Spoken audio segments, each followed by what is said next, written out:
শৈশবে সেই দিনগুলোর কথা খুব মনে পড়ে, যখন বাইরের জগৎটা ছিল ভীষণ অচেনা।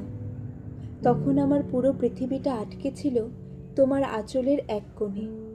মনে পড়ে মা, যখন প্রথম স্কুলে যাওয়ার সময় ভয়ে তোমার হাতটা আঁকড়ে ধরেছিলাম। তুমি সেদিন অভয় দিয়ে বলেছিলে, ভয় নেই, আমি তো আছি। সেই যে শুরু। তারপর থেকে জীবনের প্রতিটা মোড়ে, প্রতিটা কঠিন পরীক্ষায় আমি যখনই হোঁচট খেয়েছি, পিছনে ফিরে তাকিয়ে দেখি তুমি সেই একইভাবে দাঁড়িয়ে আছো, একটু ভরসা দিতে, একটু সাহস জোগাতে। কখনো গভীর রাতে পড়ার টেবিলে যখন ক্লান্ত হয়ে ঘুমিয়ে পড়তাম, তখন তোমার হাতের একটা স্পর্শে সব ক্লান্তি মুছে যেত। আমার জ্বর হলে কার চোখে ঘুম থাকতো না, সেটা আমার চেয়ে ভালো কে জানে। পৃথিবীর সবাই যখন আমার ভুলগুলো খুঁজে বের করতে ব্যস্ত, তখন তুমিই একমাত্র মানুষ যে আমার ছোট ছোট সাফল্যগুলোকেও উৎসবের মতো উদযাপন করেছ।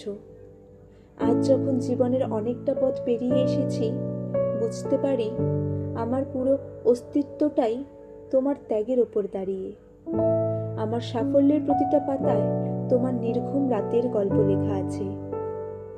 মা, বড় হয়ে হয়তো আমি অনেক ব্যস্ত হয়ে পড়েছি, হয়তো প্রতিদিন বলা হয় না তোমায় কতটা ভালোবাসি, কিন্তু সত্যি বলতে তোমার ওই এক চিলতে হাসির চেয়ে মূল্যবান আর কিছুই আমার কাছে নেই।